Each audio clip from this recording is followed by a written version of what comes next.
අවුරුදු කාලේ අපි සාමාන්‍යයෙන් රස කැවිලි ගොඩක් හදනවා. අපේ ට්‍රැඩිෂනල් ඒවා ඉතින් කැවුම් කුකීස්. මං හිතුවා පොඩ්ඩක් වෙනස් දේවල් ටිකක් පෙන්වන්නම් කියලා හදන්න. මේක ඇත්තට ඩෙසර්ට් එකක් හැටියට ඕගලන්ට සිංහල අවුරුදු කාලේ පාවිච්චි කරන්න පුළුවන්.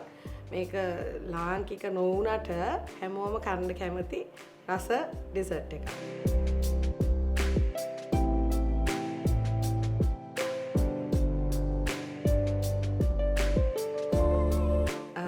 ඔයගොල්ලෝ ඔක්කොම අහලා ඇති ෆේමස් ඉන්දියන් ස්වීට් එකක් ගැන ගුලාබ් ජාමුන්. ගොඩාක් අය මේක කන්න ආසයි. හොඳ පැණි රසකුත් තියෙනවා. ඒක කියන්නේ ඉන්දියාවල විතරක් නෙමෙයි පාකිස්තාන්, නේපාල්, මියන්මාර් හැම පැත්තෙම මේ හරි පොපියුලර් ස්වීට් එකක්. හැබැයි ඔයගොල්ලෝ දන්නවද මේක මේ ප්‍රූව් කරලා නැහැ. නමුත් ඒගොල්ලන්ට කියන්නේ රිසර්ච් කරපු අයට අදහසක් තියෙනවා මේක ඇත්තට ඉන්දියන්ුත් නෙමෙයි කියලා මේ ස්වීට් එක. මේක ඇවිල්ලා තියෙන්නේ පර්ෂියා වලින්. ඉතින් මං හිතුවා ඔයගලන්ට අද ගුලාබ් ජාමුන් හදන හැටි කියලා දෙන්නම් කියලා. අපි ගොඩක් අය හිතනවා මේක හරි අමාරුයි කොම්ප්ලිකේටඩ් රෙසිපි එකක් කියලා. දැන් නම් තියෙනවා රෙඩිමේඩ් පැකට්ස් ගන්න අරගෙන අනලා බෙදලා දාන්න විතරයි තියෙන්නේ. ඒ වුණාට රෙඩිමේඩ් පැක් එකක් ගන්න අවශ්‍ය නැහැ. අපිට හැම ඉන්ග්‍රීඩියන්ට් එකක්ම ෆ්‍රීලි අවේලබල්. අපිට ගන්න තියෙනවා ඕන කඩේක. මේ අනිත් එක එහෙම පොඩ්ඩක්වත් අමාරු නෑ හදන්න. ඉතින් අපි බලමු කොහොමද හදන්නේ කියලා. මේකට ඕන වෙනවා පාන් පිටි, කිරි පිටි. ඔයගොල්ලෝ බොන්න තේ හදන්න ගන්න කිරි පිටි, සීනි, කිරි ටිකක් ඕන වෙනවා. මේ කිරි එක ෆ්‍රෙෂ් මිල්ක් කියන්නේ මේ අම්බේ වෙලා හෝ මොන හරි බොක්ස් මිල්ක් පාස්චරයිස්ඩ් ඒවා නැතුව ඔයගොල්ලන්ට ක්‍රමයක් තියෙනවා නම් අර කිරි දෝන ගෙවල් වලින් කිරි ගන්න වැඩිය හොඳයි. එහෙම නැති වුණොත් මේක ප්‍රශ්නයක් නැහැ. මේ ඇවිල්ලා කෝවා. මේක මේ ඇවිල්ලා මේ ෆ්‍රෙෂ් මිල්ක් හින්දලා අන්තිමට අර ඒකේ වතුර ඔක්කොම ඉවැපරේට් වුණාම වාෂ්ප වුණාම මේක තමයි ඉතුරු වෙන්නේ. එතකොට මේක තමයි අර කිරි එකේ උකුම යොදේ කොටස. මේ කෝවා එක දාන්න ඇත්තට එකක් හොඳ කිරි රහ එනවා.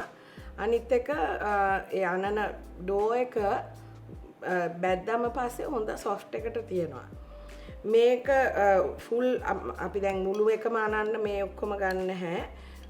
මං කිරිත් එක්ක කලව මේ තමයි ගන්නෙ. ලෙමන් ජූස් චුට්ටක් ඕනේ. බේකින් පවුඩර් ටිකක් ඕනේ. මේ එනසල් දෙක තුනක් ඕනේ. සැෆ්‍රන් මං කලින් ඔයගලන්ට මේක කියලා දීලා තියෙනවා.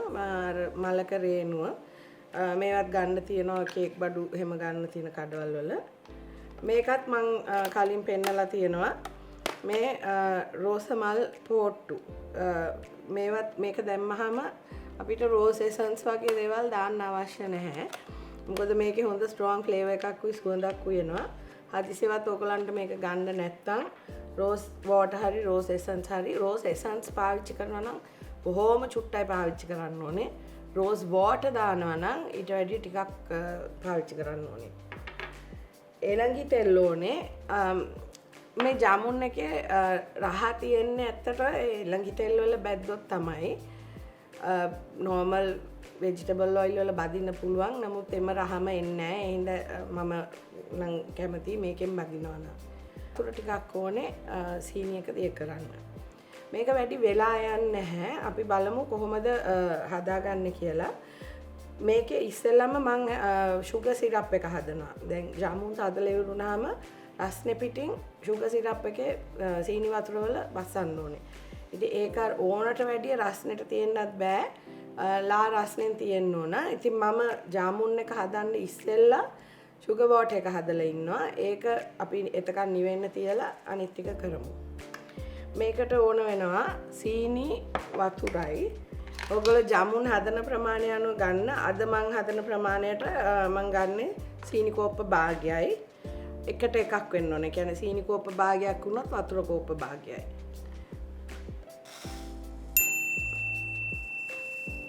සීනි කෝප්ප භාගයයි වතුර කෝප්ප භාගයයි.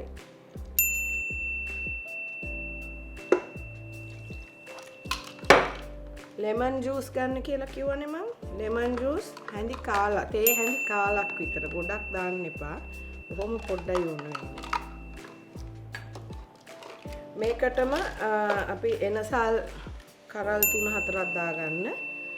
මම කිව්වේ රෝස් වෝටර් හරි රෝස් එසන්ස් හරි ගන්නවා නම් ඒක දාන්න. එහෙම නැත්නම් මේ රෝස මල් පෙති මේ පොහොට්ටු එකෙන් 3ක් විතර දාන්නේ මම.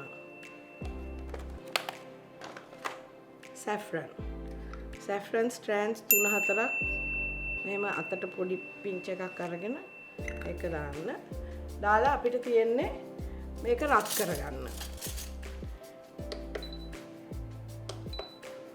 මම ඉන්ඩක්ෂන් එකේ මැනුවල් දානවා. මැනුවල් දාලා ටෙම්පරේචර් එක 120ට තියනවා පටන් ගන්නෙදී.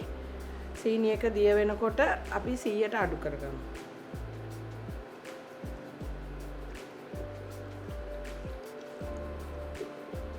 හරි මේක වෙන අතරේදී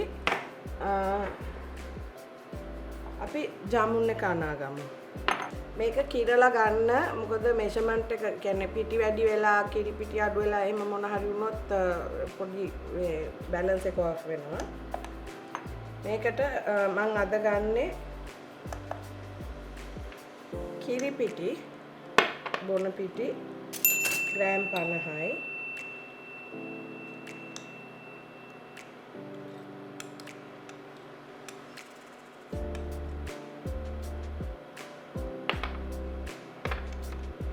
පාම් පිටි ග්‍රෑම් 30යි.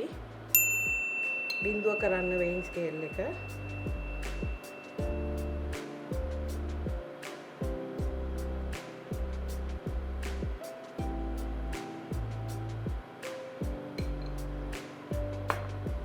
baking powder තේ හැඳි භාගයයි. කපලා භාගයයි. ඔයගොල්ලන්ට පේනවා මේක උතුරනවා සීනි එක. මේක ගොඩාක් ගොරෝසු වෙන්න අවශ්‍ය නැහැ. අපිට අර සැෆ්‍රන් එකේ පාටයි රෝස් බඩ්ස් වල එනසල් වල ෆ්ලේවර් එකයි තමයි ගන්න ඕන.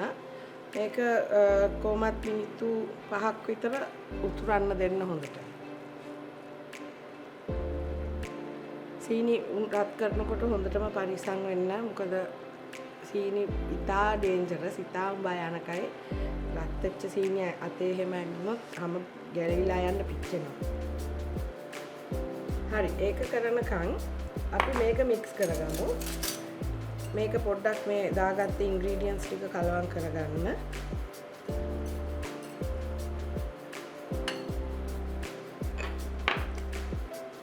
කරගෙන මම කිව්වේ මේ ගත්ත කෝවා එක මේක අර කිරි හින්දලා ගත්ත එක ඒක දාගන්න. මෙතන මේ සෑන්දක් විතර තියෙන්නේ. තව එළඟි තෙල් තේ හැන්දක් විතර දාගන්න. මේක අතින් අනන තරමට හොඳයි. එතකොට ඔයගලන්ට පදම දැනෙනවා. ඉස්සෙල්ලා මේ ටික අනා ගන්න. මේක දැන් මේ ටික විතරක් දාලා උරුනහම මේක එක්කහුව වෙන්නේ නැහැ. පොඩි නිකන් අර soft dust එකක් වගේ හිටින්නේ. මේක හොඳට අනා ගන්න. කියන්නේ මෙහෙම පොඩි කරන්න එපා. මේ ටික ඔක්කොම කෝට් වෙනකන් මෙහෙම කලවම් කරගන්න. අපි අනාගන්නේ කිරි දාලා ඉවරුනහම. ඒ අතරදී මේ sugar syrup එක ඇති දැන් මම මේක ඔෆ් කරනවා. ඒක අපි පොඩ්ඩක් නිවෙන්න තියමු. මේක හදා ගන්නකම්. හරි දැන් මෙහෙම ඔයගලන්ට පේනවා මේක දැන් ලොකු කැට ඔක්කොම කුඩු වෙලා තියෙන්නේ කලවම් වෙලා. මේකට අවශ්‍ය ප්‍රමාණයට කිරි දා ගන්න ඕනේ. ගොඩ එකපාර දාන්න එපා. චුට්ට දාන්නේ මොකද මේක ඉක්මනට එකතු වෙනවා. මේකේ එහෙම ගොඩක් ලික්විඩ් අවශ්‍ය වෙන්නේ නැහැ. පොඩි ජෝගුවකට අරගෙන උනත් පොඩ දාන්න.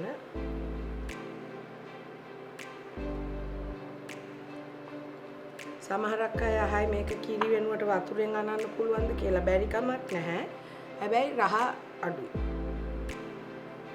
දැන් ඔයගලන්ට පේනවා මේක එක්කහුව වෙනවා. මේකට ගොඩක් අර පිටිමෝලියක් වගේ පාන් පිටිමෝලියක් වගේ අනන්න ඕනේ නැහැ. මේක එක්කහුව වෙලා බෝලයක් වගේ හැදුනහම ඇති.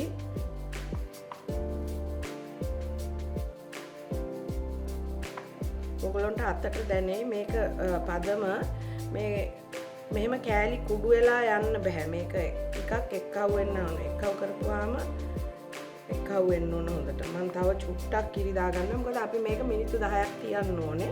ඒ වෙද්දි කිරි මදි වුණොත් වෙන්නේ මේක පොඩ්ඩක් වේලුම් කන්න බලනවා. එහෙනම් තව කිරි චුට්ටක් මම දාගන්නවා. කොහොමත් මේ ප්‍රමාණයට කිරි මේස හැන්දක් වගේ තමයි යන්නේ. ඊට වැඩිය යන්නේ. දැන් පොඩ්ඩක් ලාවට අර ඇලෙන ගතිය තියෙනවා. මේක තමයි පදම. ඊට වැඩිය අනන්න ඕනෙත් නැහැ. අපි මේක එක්කහුව කරගමු.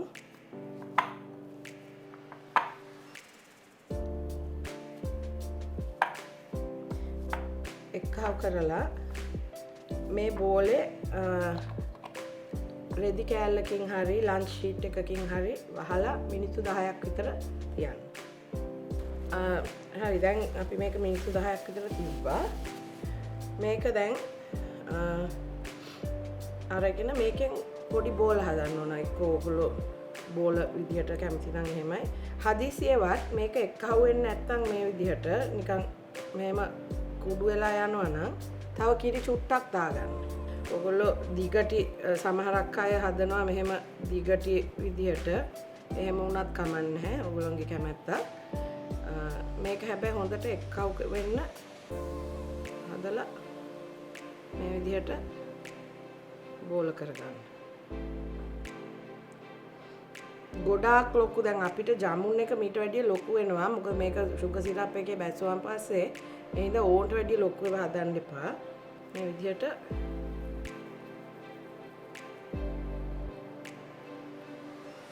අල්ල මැද්දට තියලා මෙහෙම ටිකක් තද කරන්න. ප්‍රෙෂර් දාන්න පොඩ්ඩක්. කරලා හොඳට ස්මූත්වට රෝල් කරගන්න. මම කිව්වේ මේක මෙහෙම පුපුරනවා නම් ඒ කියන්නේ කිරි ටිකක් මදි. ආයෙ කිරි ටිකක් දාලා හොඳට මෙහෙම එක්කහුව කරන්න. අපි මේක කරන ගම අතරදී මේක බැද ගන්න එළඟි තෙල. දැන් මම මේ සුගර් සිරප් එක අයින් කරලා තියෙන්නේ. භාජනයකට දාලා මේ වගේ ටිකක් ජම්බුර භාජනයකට දාන්නේ. මොකද අපි මේක බැදලා ඒක සෝක් වෙන්න දාන්න ඕන. ඒ අතරදී මේක ඔන් කරගමු. මම කිව්වේ එළඟි තෙල් වල බලන්න. ඔයගොල්ලෝ ඩීප් ෆ්‍රයි කරන්න ඕන නම් එහෙම කරන්න. එහෙම නැත්නම් ෂැලෝ ෆ්‍රයි කරන්නත් පුළුවන්. ගැඹුරු තෙලේ බැද ගන්නවා නම් වැඩිය හොඳයි. මොකද මුළු එතකොට මේ බෝලෙම ලස්සන්ට කෝට් වෙලා හොඳට බැදෙනවා ඊවන්ලි. මේක ගොඩාක් තෙල් එක රත් කරගන්න එපා. මොකද මේ නැත්තම් ඕන්ට වැඩි ඉක්මනට වටේ කර වෙනවා. අපිට ඇතුලේ තැම්බෙන්නත් ඕනේ. මතක තියාගන්න මේකේ පිටි තියෙන්නේ. ඒ හින්දා මම ටෙම්පරේචර් එක අඩු කරනවා. 100ට විතර දානවා. මේකට එළඟි තෙල්. මම බදින්නේ එළඟි තෙල් වල. මේක රත් වෙනකන් අපි මේ බෝල ටික හදාගමු. සුගර් සිරප් එකත් ළඟ තියාගන්න. මොකද මේකෙන් බාපු ගමන් කෙලින්ම සුගර් සිරප් එකට තමයි දාන්නේ. තෙල් රත් වෙලාද කියලා බලන්න. පොඩි කෑල්ලක් දාලා බලන්න. ඒක පල්ලෙහාට තෙලේ පල්ලෙහා නම් කියන්නේ දාපු කෑල්ල පල්ලෙහාට බෑලා නම් තියෙන්නේ. ඒ කියන්නේ තෙල් රත් වෙලා මදි. උඩට ආවම තමයි තෙල් ගානට රත් වෙලා තියෙන්නේ. මේ වගේ ඩෙසර්ට් එකක් ගෙදර කට්ටිය ආවම හරි මොකක් හරි සෙලිබ්‍රේෂන් එකකට වුණත් හදන්න හොඳයි. ඒ තරම් වෙලා යන්නේ නැති ඉඳා පොඩි ඒගොල්ලන්මුත් හරි ආසයි කන්න. මේක ඉතා ගුණදායි නැති වුණාට අපි සාමාන්‍යයෙන් වෙන හදන චොක්ලට් දාලා සීනි ගොඩ දාලා හදන ඩෙසර්ට්ස් වලට වැඩිය මේක ගුණයි. මොකද කිරි වලින් එළඟි තෙල් වලින් එහෙම හදන්න වැඩිය පිටි පාවිච්චි කරලත් නැහැ. ඉන්දියන් ස්ටයිල් එකට සමහරක් වෙලාවට ඒගොල්ලෝ මේ කිරි පිටි ගන්න නැහැ. ඒගොල්ලෝ කෙලින්ම අර මං කිව්වේ කෝවා වලින් තමයි පිටි එක අනන්නේ. ඒකට රස වැඩි. නමුත් අපිට එච්චර එහෙම කිරි ගොඩ ගන්න හම්බෙන්නේ නැහැ නේ. ඒ වගේ ඒ නිසා මේ කිරි පිටි වගේ. හරි දැන් තෙල් එක රත් වෙලා තියෙන්නේ. දැන් මම මේ හදාගත්ත බෝල ටික ඇද ගන්නවා. ඕගොල්ලෝ ඉන්න පැත්තේ අර මං කිව්වේ ඉස්සෙල්ලා මේ ගෙවල් වල එලකිරි දුවන තැන් වල ඉන්නම් ඔයගලන්ට ලේසියෙන් එලකිරි අරගෙන කෝවා හදා ගන්න පුළුවන්. ගානත් අඩුයි ඇත්තට මේ පෙට්ටි වලට වැඩිය. අනිත් එක අපිට එලින්ම එළදෙනකින් හම්බෙන්නේ ඊට වැඩිය ෆ්‍රෙෂ් මිල්ක් අපිට හොයා ගන්න හම්බෙන්නේ.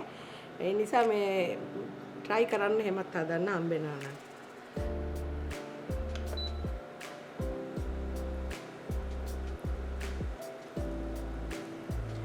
මෙතනදී ගින්දර අඩු කරන්න සැර මොකද මං කිව්වේ මැද්ද තැම්බෙන්න ඕනේ. ඒ නිසා ඕන්ට වැඩිය හයියෙන් ගින්දර දාලා වටේ කර කර ගන්න එපා. හරි දැන් මේ ඉස්සෙල්ලම දාපු ඒවා බැදිලා අපි මේක කෙලින්ම සීනියකට දාගන්නේ. තෙල් ටික බේරලා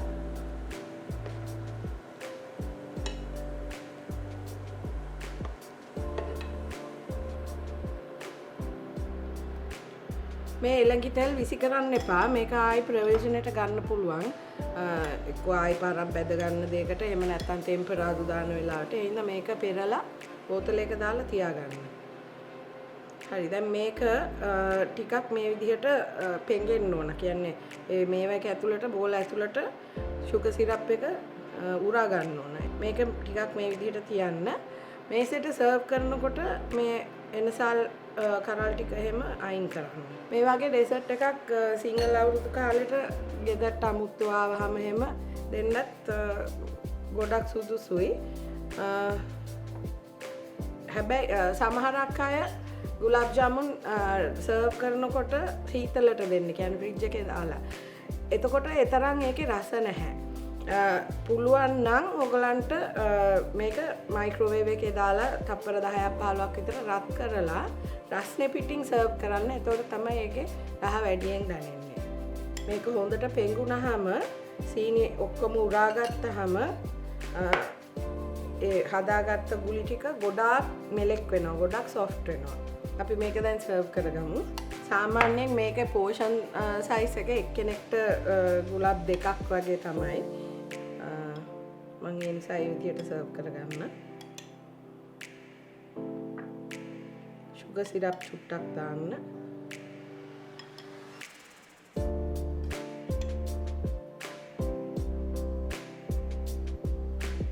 මේක තමයි අපි හදාගත්ත ගුලාබ් ජාමුන් එක.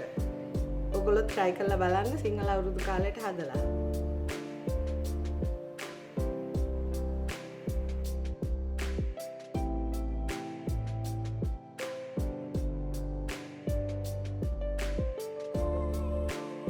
මගේ ප්‍රෝග්‍රෑම් එක ඔයගලන්ට ප්‍රයෝජනයක් වුණා නම් ලයික් කරන්න, සබ්ස්ක්‍රයිබ් කරන්න, යාළුවොත් එක්ක ෂෙයා කරන්න.